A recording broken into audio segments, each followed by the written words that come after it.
Olá, eu sou a professora enfermeira Thais Pereira e hoje na aula de microbiologia e parasitologia, dando continuidade, iremos falar agora especificamente a respeito das doenças parasitárias, o diagnóstico e tratamento dessas doenças. Para a gente dar uma relembrada a respeito da parasitologia geral, a gente tem que compreender que muitas dessas enfermidades parasitárias, elas ocorrem há muito tempo, elas caminham juntamente com a humanidade e também, como a gente viu anteriormente, lá no início na microbiologia, a gente pôde observar, que os protozoários, assim como outros micro-organismos, eles já existiam há bastante tempo e alguns até mesmo antes dos seres humanos. E nesse período aí do desenvolvimento dessas enfermidades parasitárias, elas têm essa relação de causar doenças aos seres humanos e é um complexo processo histórico do aparecimento dessas doenças, do diagnóstico delas e toda a questão relacionada também ao tratamento ao longo dos anos.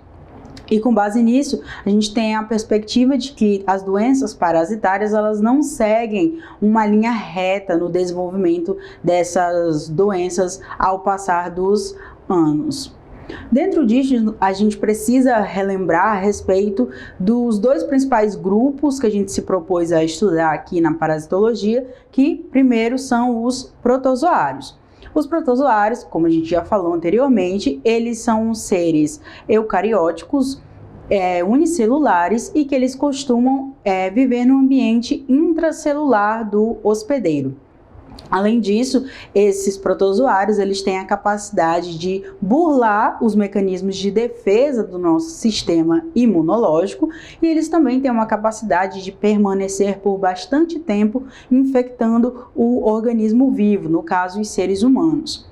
E dentro disso, dentre as muitas doenças causadas por protozoários, a gente tem a leishmaniose, a doença de Chagas, a malária, a toxoplasmose, a amebíase, a giardíase. Algumas dessas doenças nós iremos estudar e, no caso, essas doenças elas são mais prevalentes no contexto sul-americano. Dentro disso, ainda, dos dois grandes grupos que a gente estuda aqui na parasitologia geral, a gente tem os eumintos. Quem são os eumintos? Eles são seres multicelulares, a gente já falou anteriormente sobre seres multicelulares, e eles são responsáveis, por uma grande quantidade de infecções ao redor do mundo. Além disso, esses eumintos, eles têm três classes, onde estão englobados os trematoides, os cestoides e os nematóides. E devido ao tamanho que esses eumintos tendem a alcançar dentro dos organismos, eles não têm, o nosso sistema imunológico não tem a capacidade, através das nossas células de defesa, de fagocitar esses micro-organismos dentro do nosso corpo. Dentro disso, existe no caso 340 espécies de parasitos, do caso eumintos, que são capazes de infectar nós, seres humanos, e no caso, estima-se aí que mais de 3 bilhões de pessoas são infectadas ao longo dos anos aí no mundo, principalmente em países em desenvolvimento e países subdesenvolvidos. E dentro disso, os eumintos, eles são caracterizados como causadores de doenças e, no caso, essas infecções parasitárias, elas têm um equilíbrio, digamos assim, de causar doença nos organismos tanto imunocompetentes, que são, no caso, as pessoas que estão com sistema imunológico apto a se defender, e também em pessoas imunodeprimidas, são as pessoas que o sistema imunológico não está 100% apto a se defender. Dentro disso, é muito importante, como nós vamos observar aqui ao longo dos estudos, que quando a gente fala das doenças parasitárias, doenças causadas tanto por protozoários como eumintos, a gente tem que ter bem em mente a respeito da prevenção e do controle dessas doenças parasitárias. Atualmente, essa prevenção, esse controle, ele é desenvolvido na estratégia de saúde, na saúde da família, né, na atenção básica, e lá são desenvolvidas ações de prevenção e controle, principalmente por meio da educação em saúde. Como nós vamos ver aqui, muitas dessas doenças, elas podem ser evitadas, é possível quebrar a cadeia de transmissão dessas doenças quando se tem o conhecimento a respeito de como a gente adquire essas doenças. Então, a estratégia de saúde da família, ela usa basicamente a educação em saúde como uma forma de repassar informações de como a gente evita se contaminar com diferentes situações causadas por protozoários e eumintos. Dentro disso, a gente ainda precisa ter 100% na nossa cabeça relembrando a respeito dos protozoários, que são eles os primeiros que nós vamos estudar aqui como causadores de doenças. Nesse tópico 7.2, nós vamos falar sobre as doenças parasitárias, o diagnóstico e tratamento dos protozoários, de doenças causadas por protozoários. Novamente, protozoários são seres microscópios, unicelulares e eucariotas. Eles são encontrados em torno de 60 mil espécies dele, eles são de vida livre, por causa disso eles podem ser encontrados em diferentes ambientes, eles têm a capacidade de viver em diferentes habitats. E algumas dessas espécies, elas desenvolvem o comensalismo. Lembra lá quando a gente estava falando no início da parasitologia das relações do hospedeiro com diferentes micro-organismos? A gente tem o comensalismo. Então, dentro do grupo dos protozoários, existirão aqueles que desenvolvem uma relação de comensalismo, eles são comensais porque eles normalmente não prejudicam o organismo humano, mesmo que ele esteja dentro do nosso corpo. E também dentro desses protozoários a gente tem aqueles agentes patogênicos, que são aqueles protozoários que são responsáveis por causar doenças ao organismo humano. Ainda dentro desse entendimento sobre os protozoários, a gente tem que ter noção de que eles são capazes de se multiplicar dentro do organismo humano, muitos deles a nível intracelular, e eles são responsáveis muitas vezes por causar infecções graves. No caso aqui, estamos falando das doenças parasitárias. Dentro disso, quando a gente abordou lá no início, na parasitologia, a gente falou sobre a cadeia de transmissão de doenças. E nessa cadeia de transmissão, principalmente nas doenças que nós iremos abordar a respeito dos protozoários, causadas por protozoários, a gente tem que saber que a maioria dessas transmissões, ela vai ocorrer pela via que a gente chama de via fecal oral. A maioria desses protozoários, que são da classe dos protozoários intestinais, eles são transmitidos através da via fecal oral. Dentro disso, alguns desses protozoários, eles podem ser encontrados nos tecidos, no sangue, alguns deles são transmitidos por artrópodes vetores, um exemplo disso, a malária, que ela é transmitida pelo mosquito fêmea do gênero Anopheles, que dentro do mosquito tem o protozoário, que é o Plasmodium, que ele é o responsável por causar a malária. Dentro disso, a gente tem que ter noção a nível epidemiológico para entender o impacto que essas doenças parasitárias causam na saúde pública, devido ao fato de que muitas dessas infecções parasitárias, elas ocorrem em países tropicais e elas são de importância para a saúde pública. E a primeira dessas doenças que nós vamos falar hoje é a amebíase. A amebíase, ela é causada pela Entamoeba histolítica, é um protozoário, e esse protozoário, no organismo humano, ele tem a capacidade de parasitar o lúmen intestinal. Nós vamos ver aqui que a maioria dessas doenças, elas vão ocorrer a nível intestinal, principalmente ali na parte do lume intestinal e os anexos do intestino. E dentro disso a gente tem também que 90% das pessoas que são acometidas pela amebíase, elas são pessoas que são classificadas como assintomáticas, que no caso elas não têm nenhum sinal ou sintoma relativo à amebíase. Mas as outras pessoas, os outros 10%, são pessoas que podem manifestar sinais e sintomas a respeito da amebíase.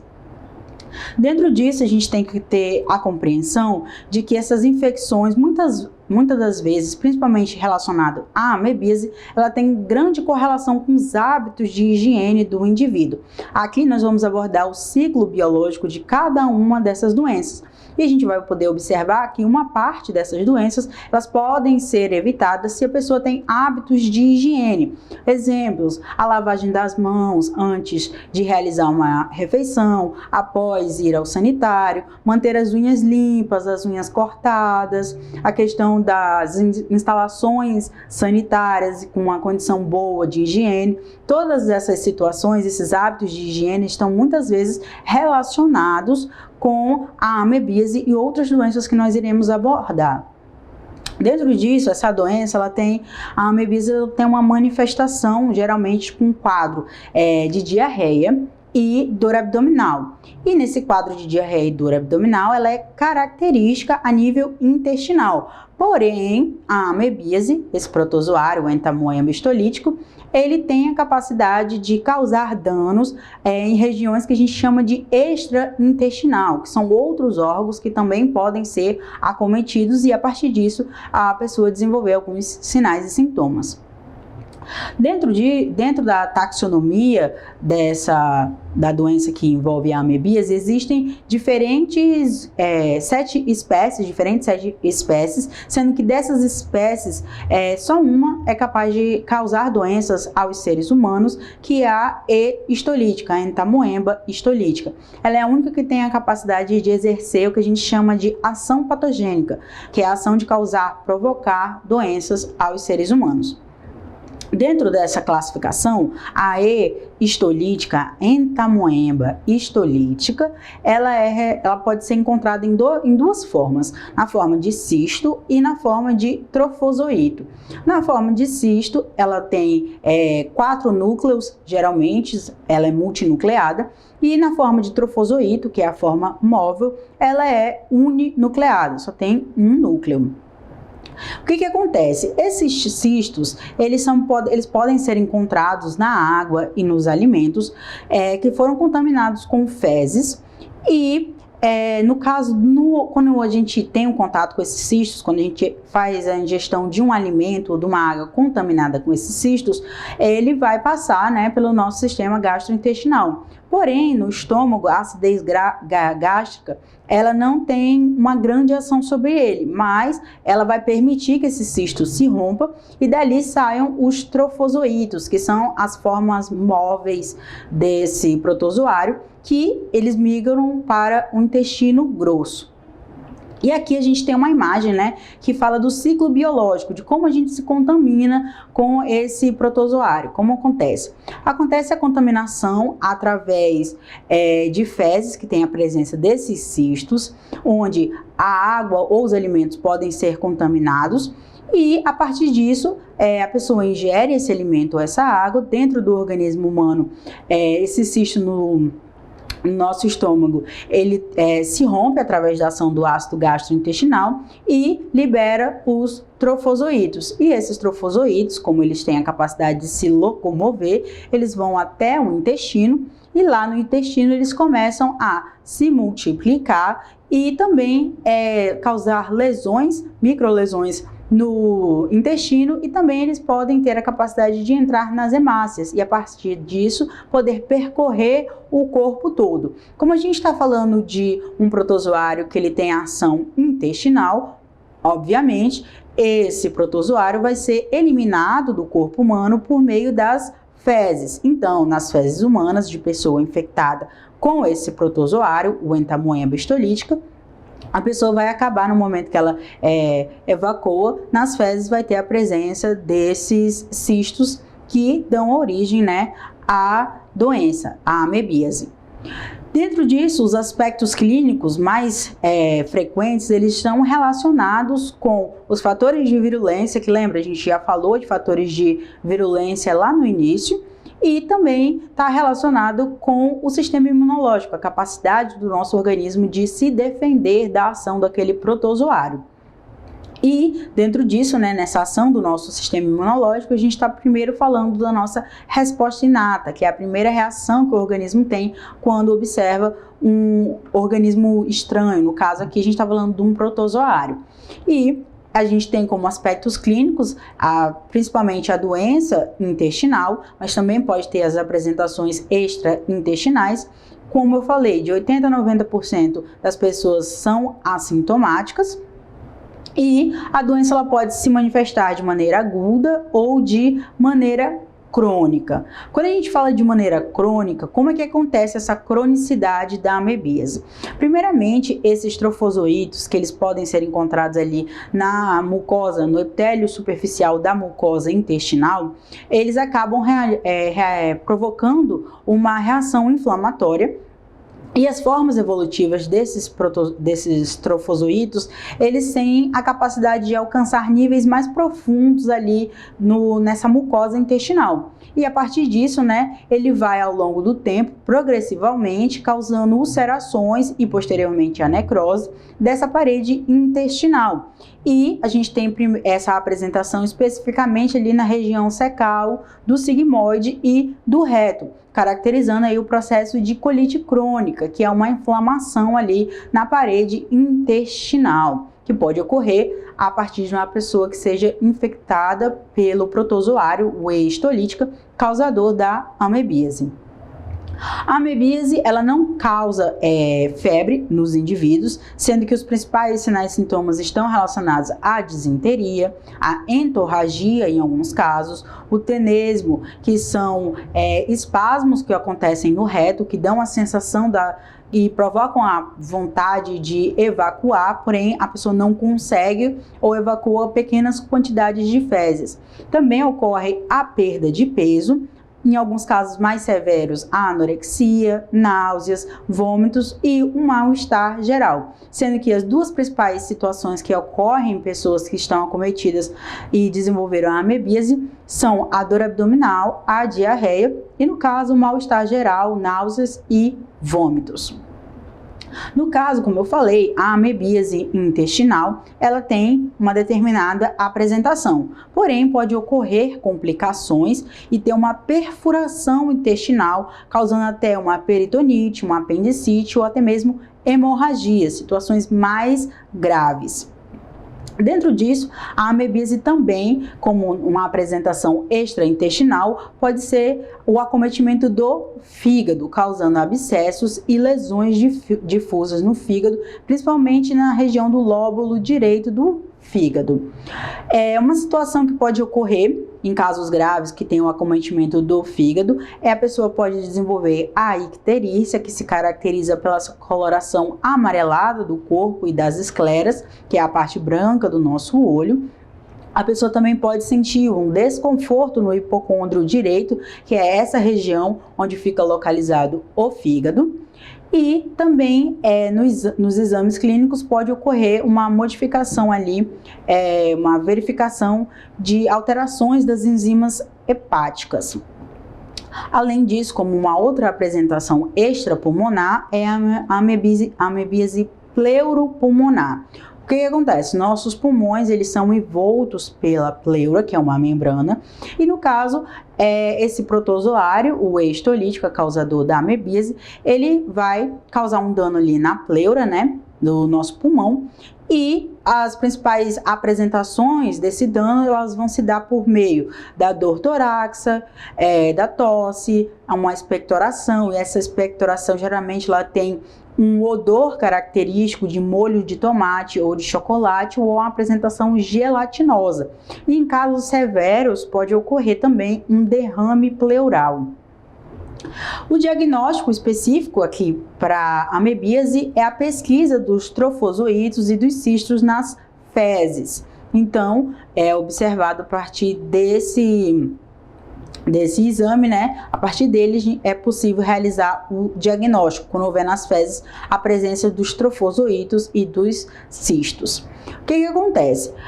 Para realizar, né, essa coleta de fezes, para ter uma sensibilidade maior desse exame, é recomendado fazer essa coleta de 3 dias diferentes para poder estar verificando e confirmando a presença desses cistos e trofozoítos e assim confirmando o diagnóstico de amebíase.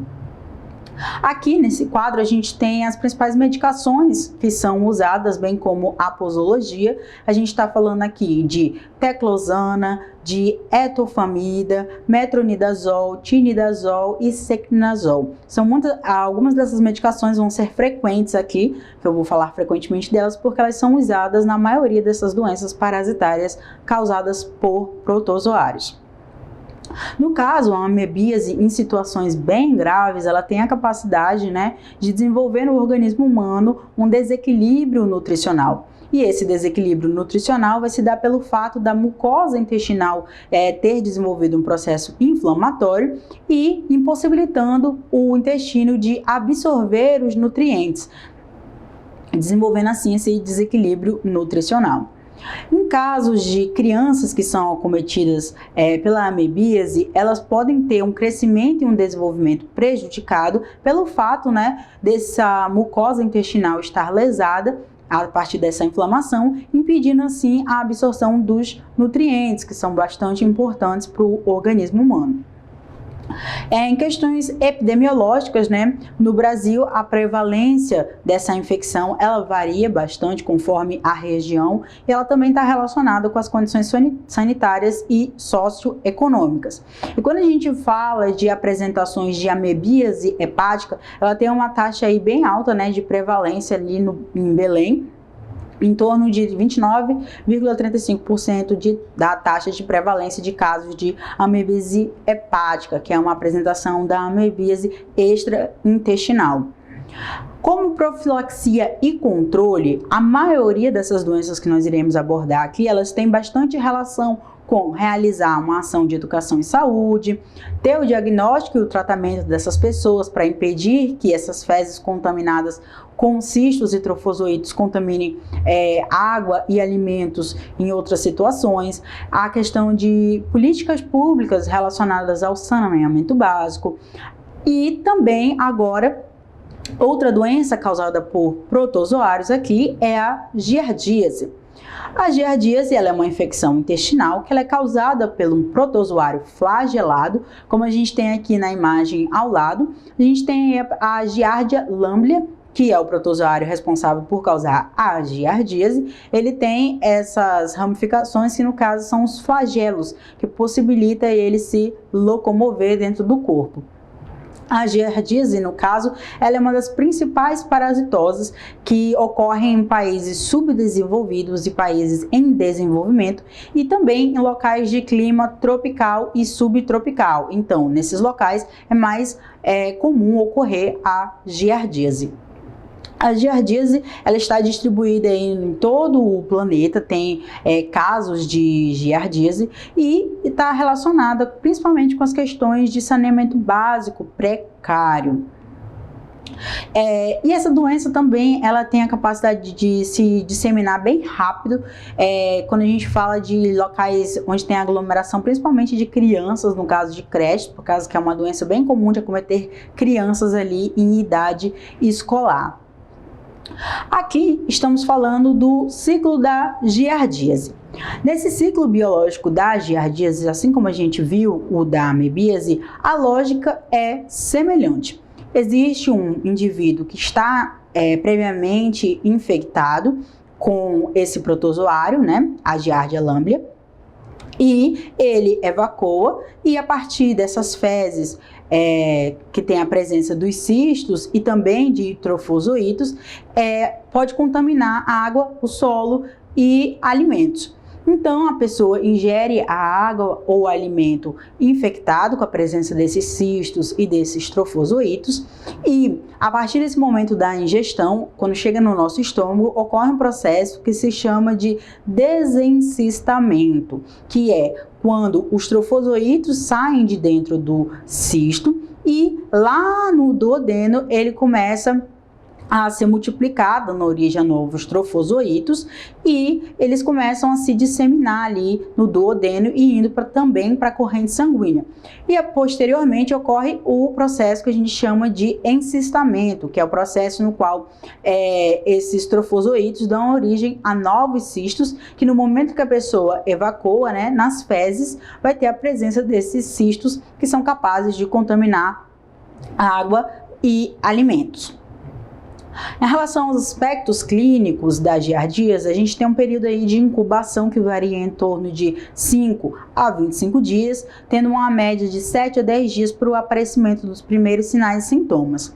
Em relação à giardíase, assim como a amebíase, a maioria das pessoas elas podem ser assintomáticas, mas também pode ter o desenvolvimento de alguns sinais e sintomas, que também, no caso, a giardíase, ela é bem comum o desenvolvimento dela de sintomas em crianças e adultos jovens. A sintomatologia dela, ela pode ser tanto abrupta quanto gradual. Isso vai depender bastante da quantidade de cistos que a pessoa ingeriu, os fatores de virulência e também com as ações do nosso sistema imunológico. E dentro disso, o principal sinal e sintoma relacionado à giardíase é a diarreia. Essa diarreia ela pode ser caracterizada como uma diarreia autolimitante, porque ela, assim como ela pode aparecer, ela pode desaparecer mesmo sem ocorrer o tratamento da giardíase. E também ela pode desenvolver um caráter crônico. Normalmente essa diarreia ela tem 3 aspectos específicos. Ela pode ser aquosa, explosiva e tem um odor fétido. Isso quer dizer que as fezes, no caso em pessoas com giardíase, essas fezes vão ter o aspecto de jato, aquoso e tem um odor fétido. Em algumas situações a pessoa pode desenvolver gases e distensão abdominal. E também essa diarreia em algumas situações, ela pode se confundir com diarreias causadas por bactérias ou por vírus, mas o que vai determinar mesmo a diferenciação ali é a perda de peso, que é mais comum nas diarreias causadas por protozoário, né, responsável pela giardíase. O diagnóstico laboratorial também tem a pesquisa dos cistos e dos trofozoítos nas fezes, mas também tem um exame na presença de antígenos por meio do teste ELISA, como a gente tem aqui ao lado, tem um teste rápido para identificar, né, a presença desse protozoário no organismo. Quanto ao tratamento, existem 3 principais medicações: o secnidazol, o metronidazol e o tinidazol. Todas essas medicações são usadas no tratamento da giardíase, sendo que o padrão ouro, que a gente chama de melhor medicamento, né, para ação contra esse protozoário, é o metronidazol. E ele é bastante usado desde 1960, ele é usado para tratar a giardíase aqui no Brasil. Quanto à epidemiologia, a gente já vai ter ali uma prevalência no Brasil variando de 4 a 30%, dependendo da região que é analisada, sendo a prevalência maior identificada em populações de baixo nível socioeconômico. Quanto à profilaxia e tratamento, tem a questão de ter cuidado, né, com o tipo da água que é ingerida, dar preferência a uma água tratada ou ferver essa água, a questão dos alimentos, que tem que ter uma higienização correta, lavagem correta, principalmente de legumes e verduras, e também tem uma preocupação de que essa doença tem um aspecto de potencial zoonótico, sendo que essa transmissão pode também ocorrer por meio da presença de animais infectados.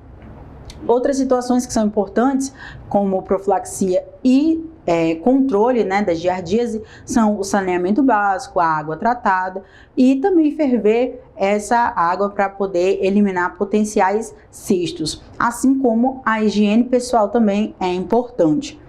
Outra situação é a lavagem dos alimentos, fazer o diagnóstico e o tratamento das pessoas identificadas com giardíase para aí fazer também uma quebra dessa cadeia de transmissão, tratar os animais que estejam infectados, e tudo isso é feito para interromper a cadeia de transmissão desse protozoário.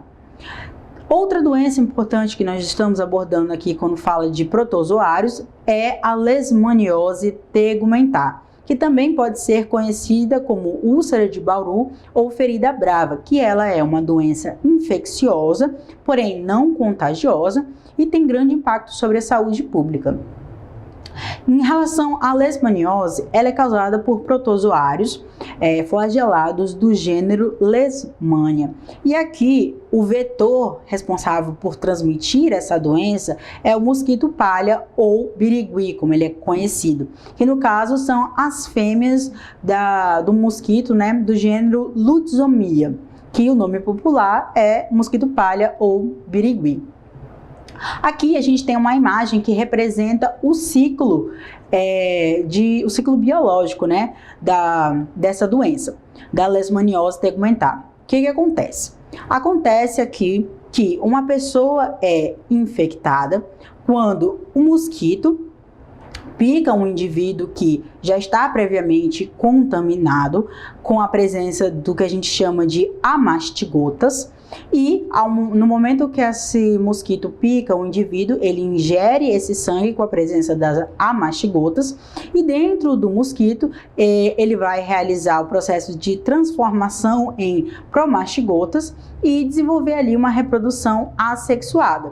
Então, quando esse mosquito picar outra pessoa, no momento que ele pica a pessoa, ele insere ali as promastigotas que foram produzidas dentro dele e a partir disso, as promastigotas na corrente sanguínea, elas vão sofrer a ação dos macrófagos, mas as promastigotas, elas vão se usar desse macrófago, elas usam esse macrófago para poder se reproduzir ali dentro dele e depois rompem o macrófago e são liberadas ali na corrente sanguínea.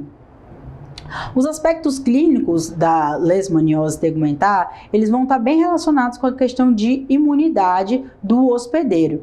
E ela tem diferentes espécies. As principais espécies dessa leishmaniose estão relacionadas a Leishmania amazonensis, onde a principal característica de manifestações clínicas está relacionada com uma manifestação que se chama lepromatosa, onde tem um tropismo dérmico e a tendência de disseminação das lesões. Na leishmaniose lainsoni, ela é responsável por menor número de casos se comparada às outras espécies. Temos também a Leishmania brasiliensis, que ela é a mais frequente e é responsável por causar a úlcera de Barreau, que é o outro nome que a leishmaniose tegumentar é conhecida, onde ela vai atacar principalmente as mucosas do indivíduo.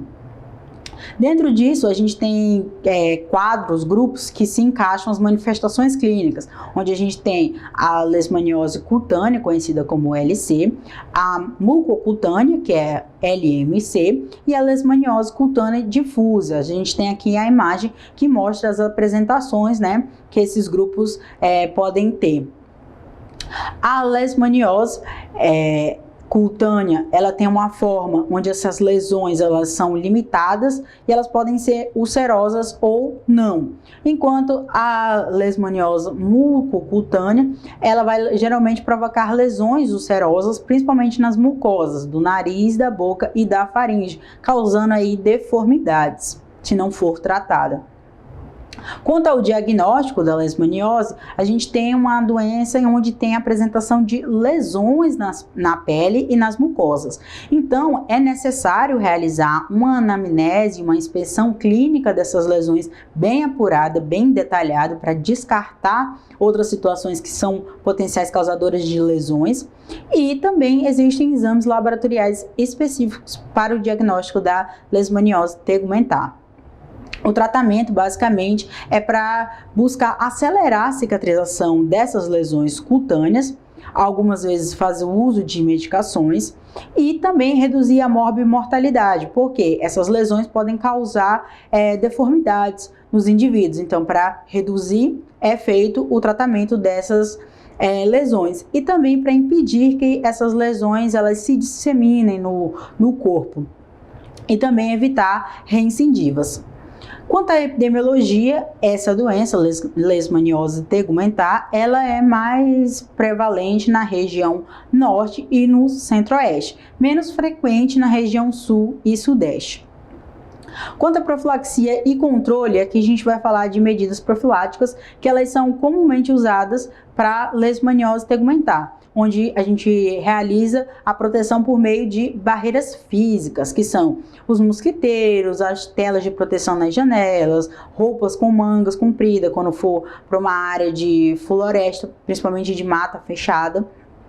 Além disso, a gente tem que evitar se expor à mata, principalmente no final da tarde, no início da noite, que é quando esse mosquito ele voa ali naquela região de mata fechada. Também evitar construir moradias muito próximas à mata. Também ter a questão do cuidado com a questão do desmatamento, porque se eu estou retirando ali aquelas árvores daquela região, eu estou também retirando o habitat natural do mosquito. Então ele vai acabar migrando para outras regiões mais próximas onde tem alguma vegetação. E aí ele pode acabar migrando para a região urbana. E também outra preocupação ali de profilaxia e controle é realizar a limpeza domiciliar e urbana. A respeito da leishmaniose tegumentar, ela também pode afetar animais. E para isso, para impedir que o animal se torne um reservatório do patógeno, é preciso também tratar os animais acometidos com a leishmaniose tegumentar. Outra doença aqui que a gente tem, que é bastante conhecida, é a malária. A malária, ela é uma enfermidade parasitária que é bastante conhecida ali ao redor do mundo e ela é caracterizada como uma doença febril não contagiosa, que ela é capaz de causar acometimentos em múltiplos órgãos e sistemas do nosso corpo e que ela tem uma evolução potencialmente grave quando não tratada da maneira correta e de forma precoce. Quanto à epidemiologia da malária, ela está bem concentrada como área endêmica na região norte do Brasil. Então, nós aqui em Roraima também estamos nessa região endêmica, onde tem a maior prevalência de casos de malária, e ela é menos frequente em outras regiões do Brasil, mas já foram detectados casos de malária nas regiões próximas à Mata Atlântica, na região sudeste. Aqui temos o ciclo biológico da malária. Como é que ocorre? Assim como lá na leishmaniose tegumentar, a gente tem aqui um mosquito e que também é uma fêmea. E aqui é uma fêmea do gênero Anopheles. Essa fêmea, do gênero Anopheles, ela pica um indivíduo que está já doente e ela, no momento que ela suga ali o sangue, ela também suga ali o protozoário, que é o plasmódio. E nesse momento, esse plasmódio se desenvolve dentro do mosquito, assim como acontece na leishmaniose tegumentar, e quando esse mosquito picar um novo indivíduo, ele vai inserir ali esse protozoário, esse plasmódio ali dentro do corpo desse novo indivíduo. E dentro do organismo humano, esse plasmódio, esse protozoário, ele vai ter uma preferência ali pelo fígado dos indivíduos e também pelas hemácias, que são as células sanguíneas. E o sangue, no caso, estará infectado.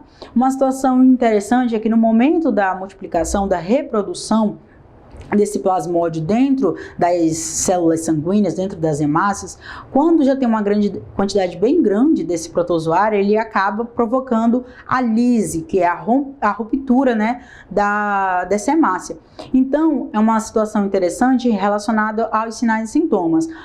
Como eu vou falar posteriormente, a questão dos calafrios, da sudorese, serem mais frequentes em uma determinada hora, tem relação exatamente com esse ciclo de reprodução do plasmódio dentro das células sanguíneas. Quando ocorre esse rompimento, geralmente é quando a pessoa tem os calafrios e a sudorese e a febre, no caso, da malária.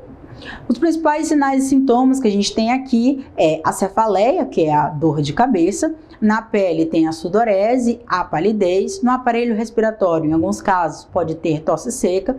O fígado tem a hepatomegalia, que é quando há um crescimento do fígado, que é palpável quando é feito o exame físico. Aqui na região do hipocôndrio direito é capaz de ser palpado esse fígado quando tem uma situação de hepatomegalia. A esplenomegalia, que também é esse crescimento exacerbado do baço. E em nível sistêmico, a gente tem a presença da febre, da falta de apetite, da fraqueza. E No aparelho digestivo, a gente tem especificamente as náuseas, o vômito, as dores abdominais e a diarreia. Todos esses são sinais e sintomas que são característicos da malária. Quanto ao diagnóstico, esse diagnóstico da malária é importante fazer uma investigação da história desse paciente para saber se ele viajou para uma área endêmica, né? Se ele não morar, no caso, numa área endêmica, como nós aqui. E é verificado esses sinais e sintomas, principalmente esse quadro febril, para verificar se ele não pode ser de uma outra doença, para fazer descarte de outras doenças. E também, né, fazer esse histórico de viagens também, se a pessoa também passou por um processo de transfusão recentemente, ou a transfusão de hemoderivados, ou se ela sofreu algum acidente com um objeto pérfuro cortante. Quanto ao tratamento da malária, a gente tem um Programa Nacional de Controle da Malária, que foi desenvolvido com o apoio da Organização Pan-Americana de Saúde, onde tem um guia prático do tratamento da malária no Brasil, que foi lançado em 2010. Nesse guia prático desse tratamento da malária, lá existem os esquemas terapêuticos, onde tem esquemas terapêuticos específicos para uma espécie de plasmódio, para a idade do paciente e para os grupos especiais. As principais medicações usadas no tratamento da malária são a cloroquina e a primaquina. Quanto à epidemiologia, né, o Brasil ele é um dos locais onde tem a maior quantidade de registros de casos de malária da América Latina, sendo que lá em 2014 foi verificado 143 mil notificações de malária, sendo 36 óbitos dessas 1.443 notificações, e é importante ressaltar que a malária é uma doença de notificação obrigatória. Quando há uma suspeita ou confirmação de um caso de malária, é necessário realizar essa notificação obrigatória. Quanto à profilaxia e o tratamento, ela vai se assemelhar, né, também à profilaxia e o tratamento da leishmaniose tegumentar, onde as medidas de proteção, elas muitas vezes são individuais e estão relacionadas ao fato de impossibilitar ou diminuir o contato entre o mosquito e o ser humano, principalmente pelo uso de telas, pelo uso do repelente, de roupas cobertas, e também evitar estar ali perto da área próxima de mata fechada ali no final da tarde e no início da noite, e se for estar nessa região, né, usar roupas que cobrem o corpo e diminuam ou impossibilitem esse contato entre o mosquito e o ser humano. Uma outra doença aqui causada por protozoários que a gente tem é a toxoplasmose. A toxoplasmose, ela é causada pelo protozoário intracelular obrigatório, que é o Toxoplasma gondii. Se eu estou falando que é um protozoário intracelular obrigatório, é que para ele viver e desenvolver o ciclo biológico dele, ele precisa estar dentro das células. Então, a toxoplasmose, no caso, é uma enfermidade infecciosa. E no caso aqui a gente tem uma imagem ilustrativa abordando tanto o ciclo da toxoplasmose como outras especificações.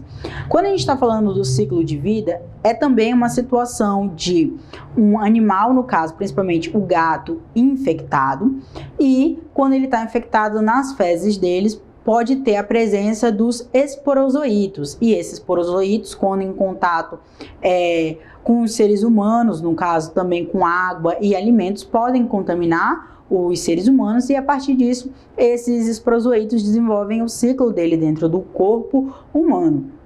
Uma outra situação que também pode ocorrer é do indivíduo ingerir um alimento, principalmente a carne advinda do porco, do carneiro, do boi, e essa carne estar infectada com cistos desse trofozoito.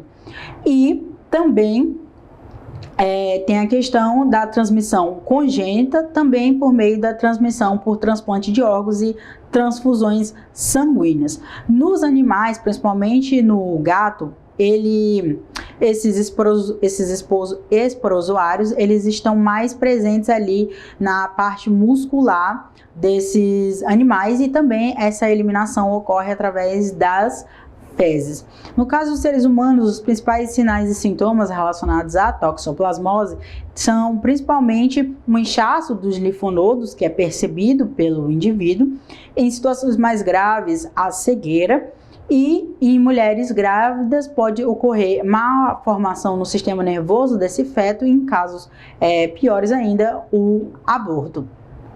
Quanto ao diagnóstico, existem os exames laboratoriais que identificam a presença desse protozoário no sangue.